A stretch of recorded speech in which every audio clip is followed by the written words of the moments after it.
Now, some people like ads, some people don't, and that's okay. But we like to keep everyone happy. So if you're one of the people who doesn't like to listen to ads, choose the David McWilliams Plus option on Apple Podcasts, and you can listen to this podcast just the way you like it. To understand the economy, you have to understand human nature. This podcast is powered by Acast. It is podcast time. There is a serious event. There's an effrontery. A man has been affronted in this podcast. His name's John Davis. There are many reasons not to let this man into your house, into your bar, into your restaurant. I could been stopped many times too. Many times. But last night, John, you didn't get into the cinema. They wouldn't let me in. I went to the cinema. I decided, I haven't been to the cinema in ages. And everyone's talking about Oppenheimer and Barbie. And I want to go and see those films.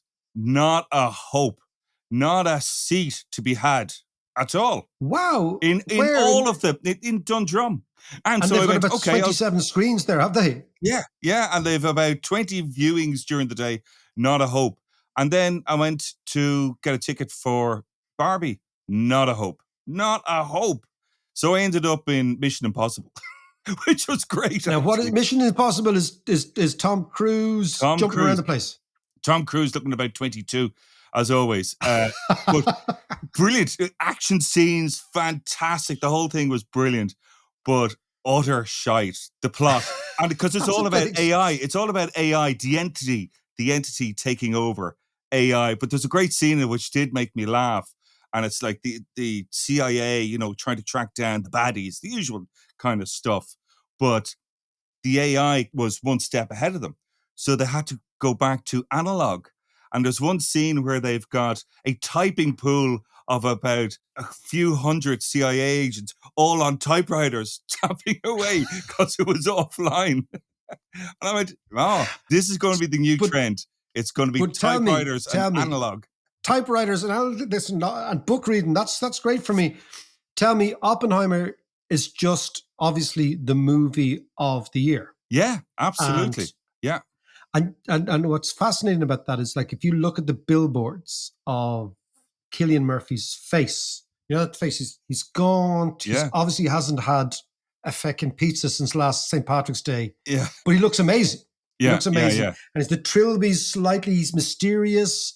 And he's a little bit enigmatic. And it's an amazing idea, John, that a movie, we've always said we said a lot of things in the podcast, but one of the things that's always intrigued me is the way in which culture, like popular culture, like cinema, always reflects what's going on in the society at the time. We think it comes out of nowhere, but as you said, Tom Cruise thinks all about AI, right? Yeah. And Oppenheimer is all about two things. One is nuclear power is back as not just an alternative to, but part of the mix, right? Yeah. And also, so too is the neurosis of American power. So if you think about what happened to Oppenheimer, right? So there's no spoiler alert. We know what happened to him. He was a communist. He was a communist fellow traveler. And the Americans went into a deep anti-communist phase after 1945. Yeah. And Oppenheimer went from hero to zero, right? Yeah. In the United States. But what is also intriguing is the way in which the Americans in 1945, think about it. They were militarily, politically, strategically, demographically, the only game in town, right? They could have set up an empire. I've always been intrigued by why the Americans in the 1940s didn't actually occupy their countries and actually create an American empire. They created a strange sort of nodes of allies all over the world. So Japan, Germany, France, Britain, etc., around the Soviet Union. But they never had any real compulsion, it seemed to me, to actually create. It's very unusual that a country would emerge preeminent in every area, including nuclear. So they had the bomb. Yeah.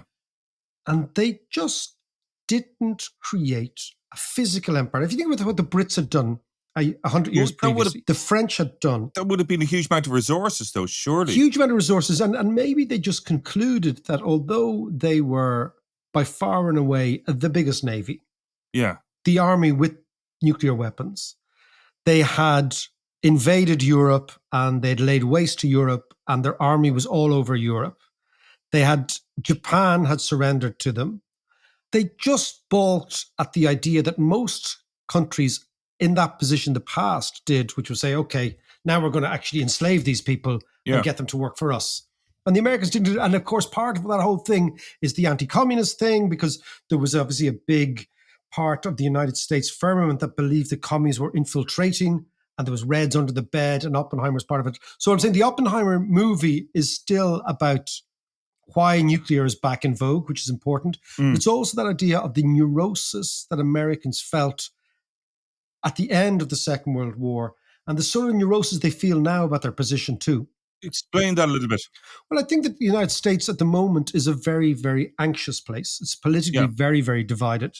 As you know, there is a profound culture war going on in the States. And that culture war defines where everybody sits, on whether you sit on economics or politics or demography or race or immigration or the size of government or abortion or religion. It's a culture war. You've got liberals, progressives on one side, and you have conservative religious folk on the other side. Every now and then a person emerges like a Donald Trump who will galvanize the forces, but the forces are already there. And I think that what the Oppenheimer movie is playing into is that idea also of deep, profound anxiety and insecurity that the Americans had after the Second World War, when they should have been preeminent. They turned against themselves in this Red Scare, the Joe McCarthy idea. And they tried to get everybody who was liberal and say, you're not really American.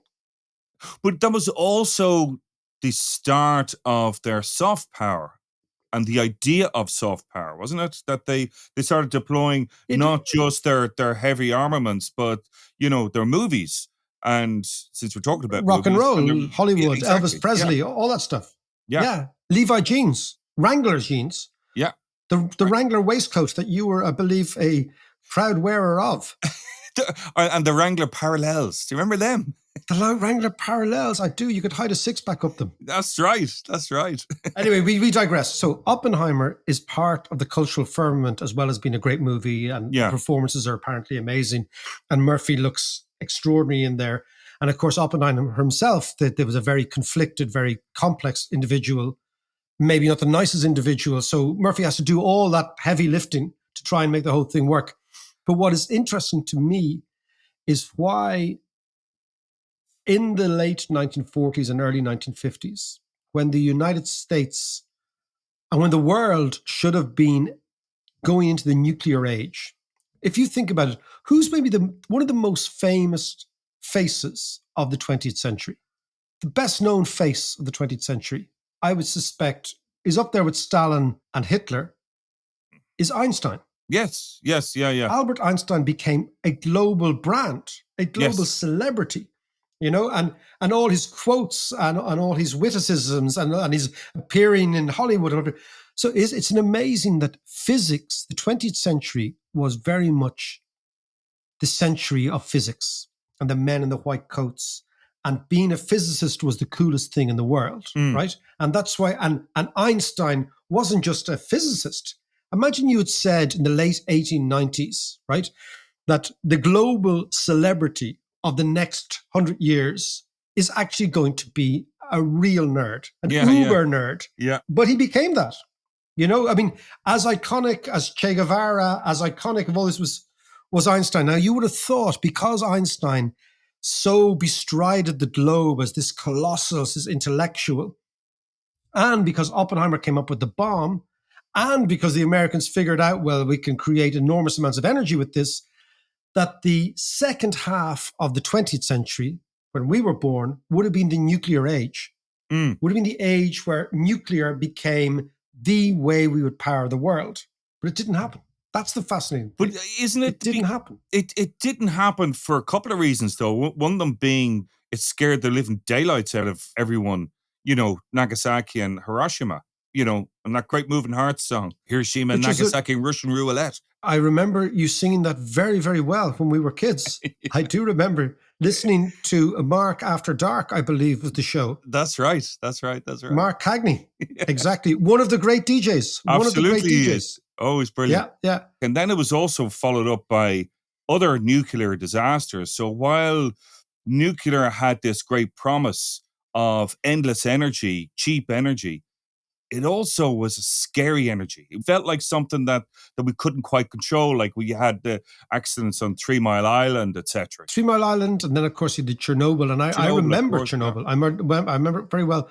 But I think the anti-nuclear thing was very, very much part of the anti-war movement. Yeah, and there were those movies as well that were scary, which was, The Day After and Threads, and then the really sad cartoon one, When the Wind Blows. I mean, they had a big impact on us as kids. Do you remember we used to have to do those drills? We used to get the little leaflets.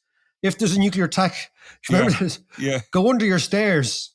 For fuck's sake, give me more than that. Yeah. You have to go under your stairs. Put a duvet over you. Why? Yeah, put a duvet over you, go under your stairs. But if we come back to it, you're absolutely right that in 1968, we in Ireland didn't have a 68 generation, right? We didn't have a 1968 moment. But that moment in Europe, Danny Cohn-Bendit and all those student radicals and the things that took down de Gaulle. In Paris, yeah. And in Paris, but of course in Germany, and led to the Baader-Meinhof and urban guerrillas. And of course, the equivalent being in the United States, the whole hippie movement, which was driven, of course, by the anti-Vietnam movement, which was driven, of course, by an anti-war movement. This all regarded nuclear as being part of the military-industrial complex. And that where you stood on nuclear defined where you stood on a whole bunch of other liberal issues. And those 1968 student radicals became 1990s politicians certainly in Europe and definitely in the United States. I mean, John Kerry was the great example of that in the United States. Yeah. So what you have is this amazing confluence of factors where still nuclear is regarded as part of the war machine, rather than, as you said, an amazing opportunity to create a reasonably clean energy. Yeah. And of course, those guys were very much the people who set up the Green parties all over Europe, right? Joschka Fischer, who was the German foreign minister and a couple of cabinets ago, was very much a student radical. And they set up the Green parties, and then the Green parties are committed to being anti-nuclear. And so consequently, everything is moving against nuclear until, ironically, John, the planet heats up. Yes, absolutely. And people realize, actually, hold on a second, the real enemy of climate change is burning coal, burning gas, and burning oil, because that's what heats up the world. And the real solution is renewable energies, wind, solar, wave, and nuclear. So ironically, nuclear comes back into the mainstream discussion as a result of environmental concerns, which were the very concerns which drove it underground in the first place, because those concerns were allied to the anti-war movement all around the world. And also, Mark, it's not just the environmental movement. It's, as we've been talking about, the energy crisis across Europe, especially in Germany and Italy and Spain, France, although France has lots more nuclear than anywhere else. But it is that not just the environmental movement, but we have a real energy crisis on our hands as well. Yeah, I mean, there's no doubt the world needs an alternative to Russian gas, as Andrea Binder pointed out in Germany. But what is fascinating, John, is because the world turned its back on nuclear, for whatever reason, we've listed a few of them, the percentage of our energy that comes from this extraordinary power is very, very low. So therefore, the potential upside for nuclear is very, very big, right? It's a huge potential upside. And just one last thing I'd point in that, John, is, one of the most vocal supporters of nuclear energy as a solution to climate change now is Elon Musk, right? Yes. And there is a sort of a tech bro thing going on. I call them nuclear bros, right? And these nuclear bros are like, we're pragmatic, we're matter of fact, we're pro-science. It's pro-science. And all you environmentalists are kind of tree huggers and wishy-washy hippie sort of what I would call wind scale warriors. Do you remember wind scale, I John? do remember Windscale. God, I remember it well. Yeah. I think I was one of those warriors. I think you were Me, one of Bono, those. me, Bono, and Christy Moore. You, Bono, and Christy Moore, exactly. For the younger listener, Windscale was the original name of a nuclear power station, which is straight opposite Dublin on the Irish Sea, on the British side. Actually, it's up a bit, more Dundalk Drogheda area. Yeah. Now, of course, what do you do when you've got really, really bad brand equity? You change the name. Yeah. So Windscale became Sellafield, but it's still Windscale. So Windscale warriors were a catch-all term for John, Bono, Christy Moore, and of course they came out of an anti-nuclear movement in Carnsore Point in the 1970s, which we will come back to.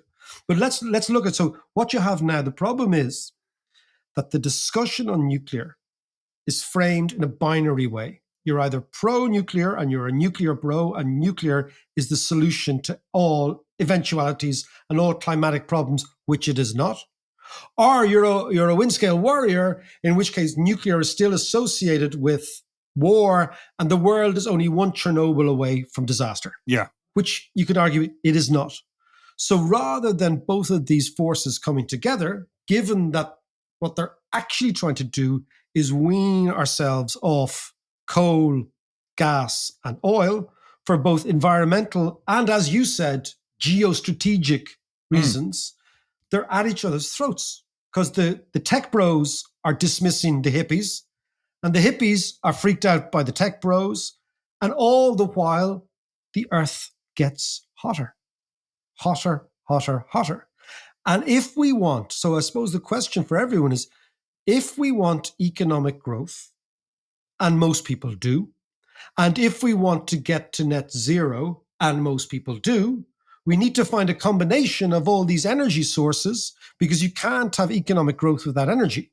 Energy is what drives the whole thing. So what you have is this sort of inconsistency that if we want growth and if we want net zero, we have to find a cocktail of energy sources that will actually achieve that and wean us off oil and gas.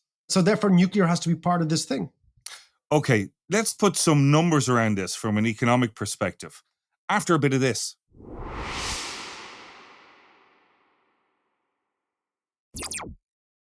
Okay, Max, so what you're saying there is, in order for economic growth to continue, we need more energy. We need new sources of energy. Yeah. Because we have this trade-off between economic growth and the environment and a heating planet. Nuclear is part of that solution. So give us some numbers. Talk to me more about that. Well, it should be. So Should be, John, yeah. what we're talking about is, amazingly, nuclear power, which has the potential to solve many problems, has been denigrated, has been in some way downplayed, so that a very small percentage of our global energy is produced by nuclear. So I'll just give you the figures. There is less electricity produced by nuclear today, John, than at any stage in the past 50 years. Right. There are 440 nuclear reactors in the world.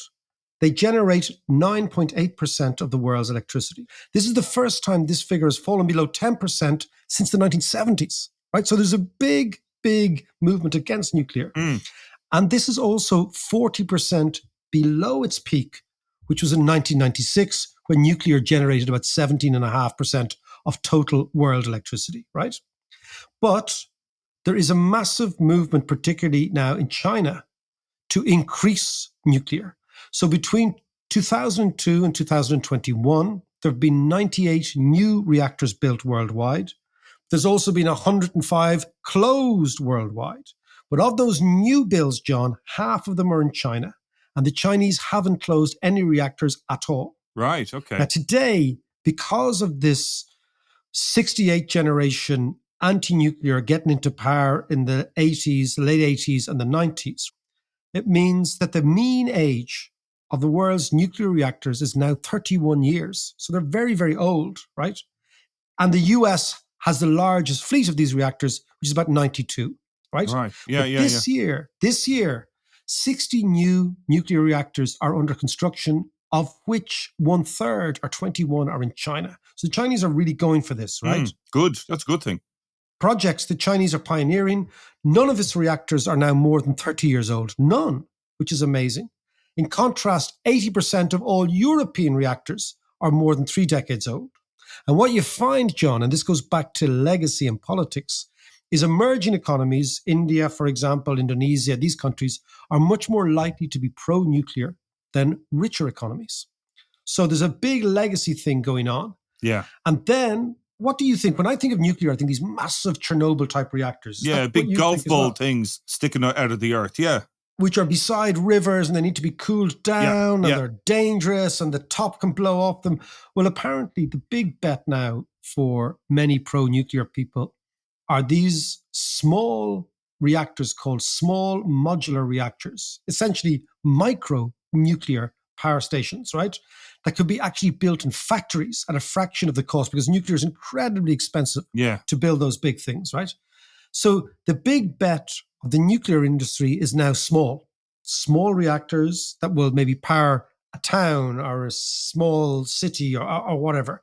And this is the whole bet that the nuclear industry is playing because they know, one, we need a mix of nuclear and solar renewable. Two, we can't continue to burn gas and oil.